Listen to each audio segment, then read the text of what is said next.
Olá, tudo bem? Bem-vindo ao canal Viver de Renda. Se inscreva no canal, deixe seu like e compartilhe com os amigos. Nos acompanhe também no Instagram Viver de Renda Canal e no nosso novo canal no YouTube, o Café com Ações. Sou Cláudio Soleiro, formado em administração, consultor de empresas e investidor na Bolsa desde 2006. Criei o Viver de Renda para compartilhar experiências, falar da minha trajetória profissional e como investidor. Acredito que os mil vídeos aqui do canal já podem ser muito úteis para o seu crescimento pessoal, profissional e financeiro. Maratone, deixe o like, compartilhe, faça a ordem cronológica. Há um sentido nos vídeos, assuntos que falamos hoje estão correlacionados a coisas que já dissemos no passado, em outros vídeos. Falando de tecnologia, falando de grandes empresas, quais são as maiores empresas do mundo em valor de mercado? Se a gente der uma olhada no panorama hoje mundial, a gente vai ver que as gigantes de tecnologia se destacam. Temos a Apple, avaliada hoje em quase 2,7 trilhões de dólares. Temos a Microsoft, valendo quase 2,5 trilhões de dólares.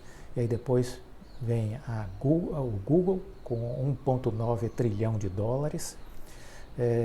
Abaixo do Google vem a primeira empresa não tecnológica, que é a Aramco, que é uma empresa de petróleo da Arábia Saudita, com 1,8 trilhão de dólares. Abaixo dela vem a Amazon, com 1,77 trilhão de dólares, a Tesla, com 1,13 trilhões de dólares, e o Facebook, com 908 bilhões de dólares. Então veja que entre as grandes empresas do mundo na atualidade, se a gente falar das maiores, então a gente tem aí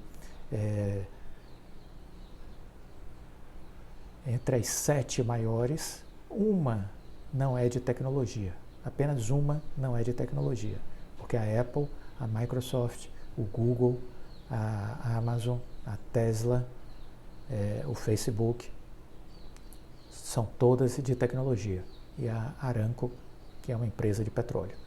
Então, das 7 maiores, 6 são de tecnologia e uma não é. É esse o cenário mundial.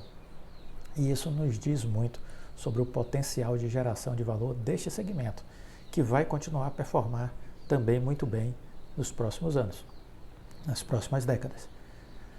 Se você assistiu a nossa live com o Marcelo Pedreira, falamos muito sobre os cenários futuros e já presentes da tecnologia. Vale a pena assistir a live com o Marcelo Pedreira, né? Ele contou muito da sua visita a hubs de inovação e tecnologia na Alemanha, em Portugal, a sua experiência nessa área, a participação que ele foi participar do Web Summit, que é o maior evento mundial de tecnologia. Então, muitos assuntos a gente falou nessa live, nesse bate-papo, e acho que você vai gostar de perceber um pouco para onde o mundo está caminhando e caminhando rapidamente, porque o futuro ele já está se materializando nos próximos 5 meses, 6 meses, é muito rápido, é muito dinâmico este processo.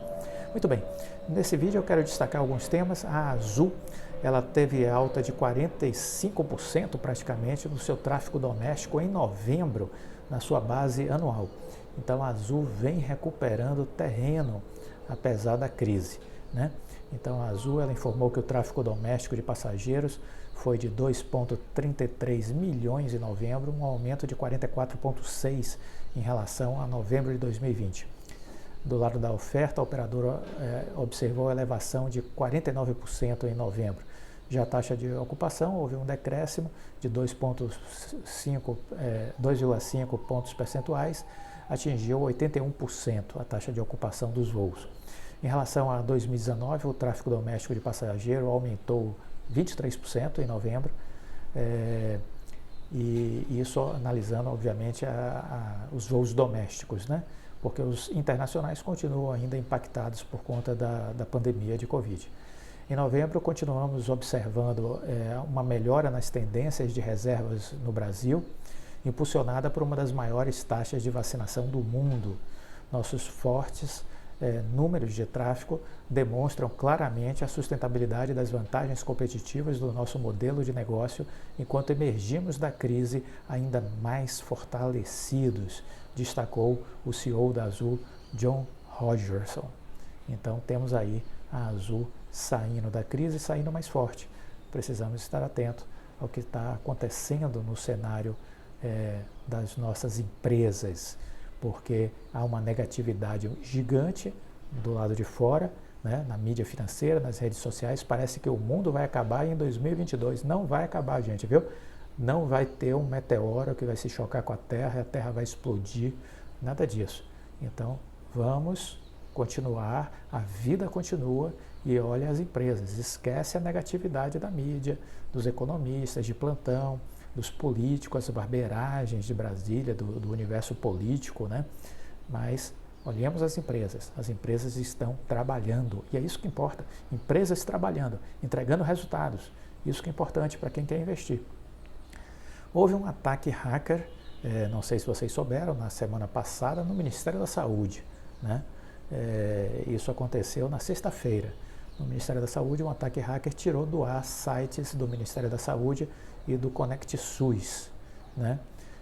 Saiu do ar na madrugada de sexta-feira.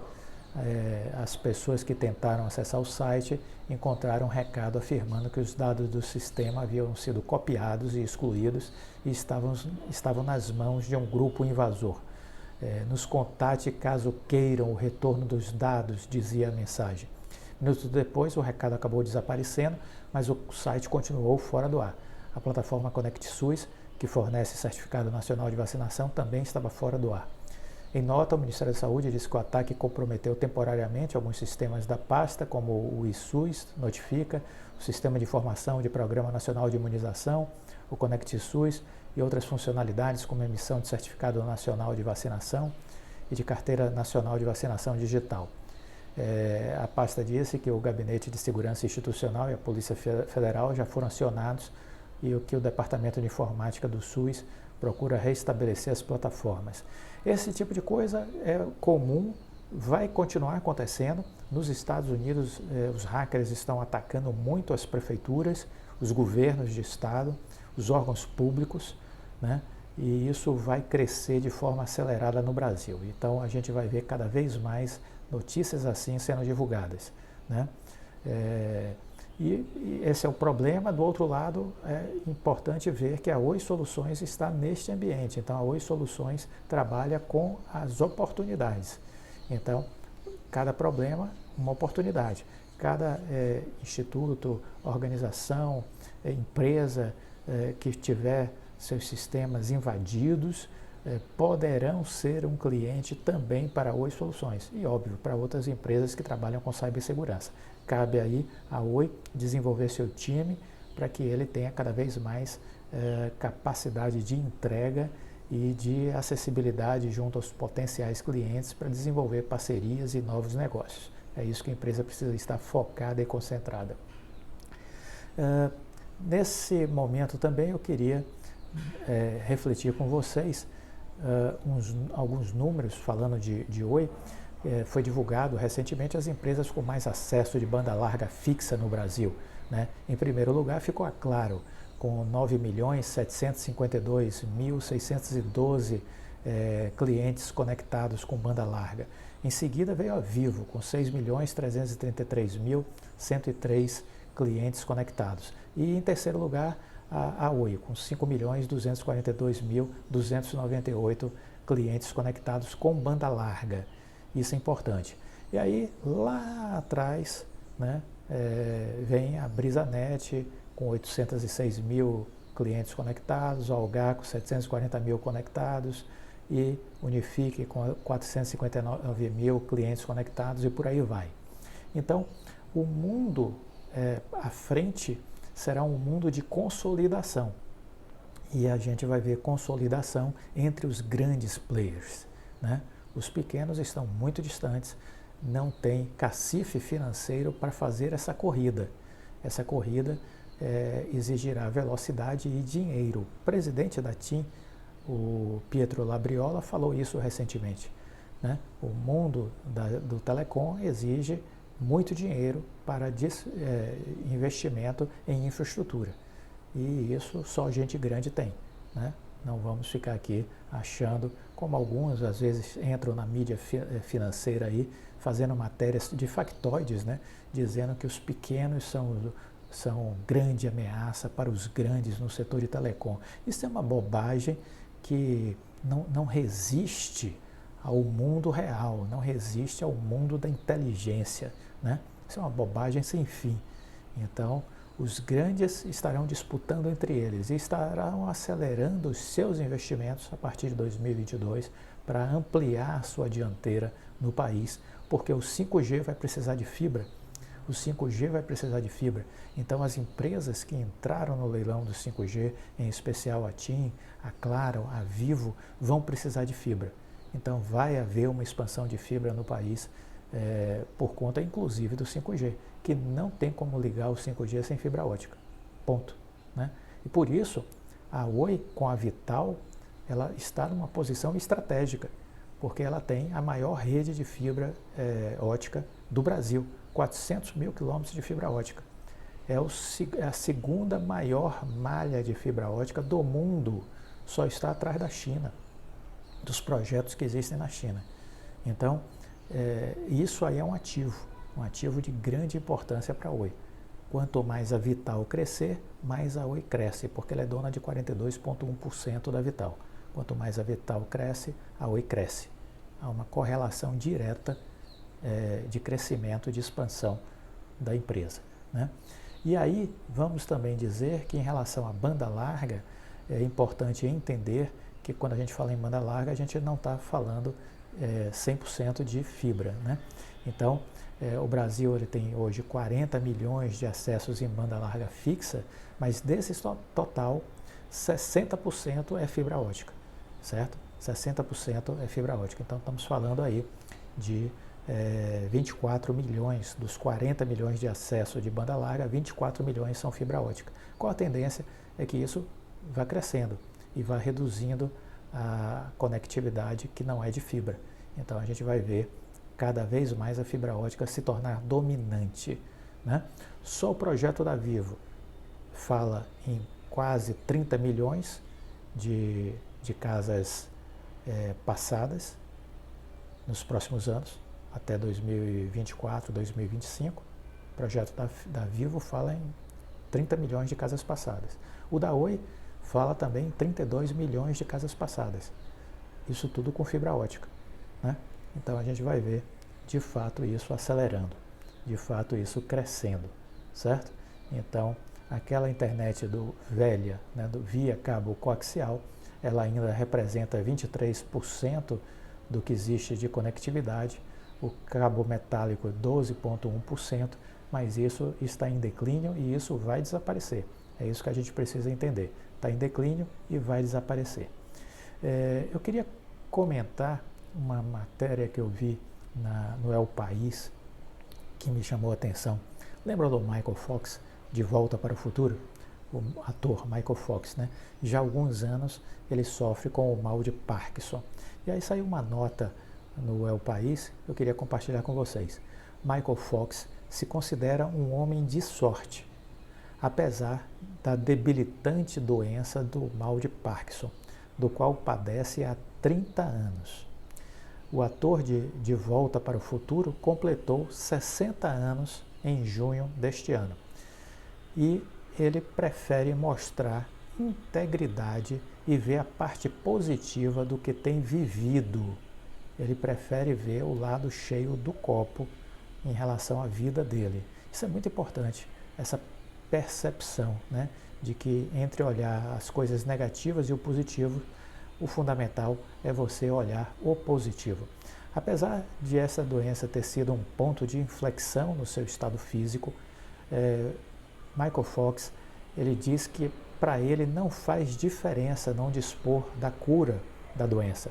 Em recente entrevista, ele publicou recentemente suas memórias e ele disse que ele entende que está otimista com relação aos avanços de pesquisas e de ciência.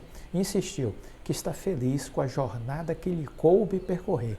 Está feliz com a jornada que lhe coube percorrer. Em minha mente não existe um único pensamento mórbido. Não existe um único pensamento mórbido. Não tenho medo da morte. O que mais o afeta, segundo ele, é ter deixado de lado a profissão dos seus sonhos, que era o cinema. Michael Fox agora se dedica integralmente ao trabalho à frente de uma fundação que ele criou e que leva o seu nome. Ele criou ela em 2000, com o objetivo principal de buscar a cura para a doença. Desde a sua fundação, ele conseguiu arrecadar 650 milhões de dólares para doação em pesquisas. Isso representa algo aí em torno de 3,7 bilhões de reais.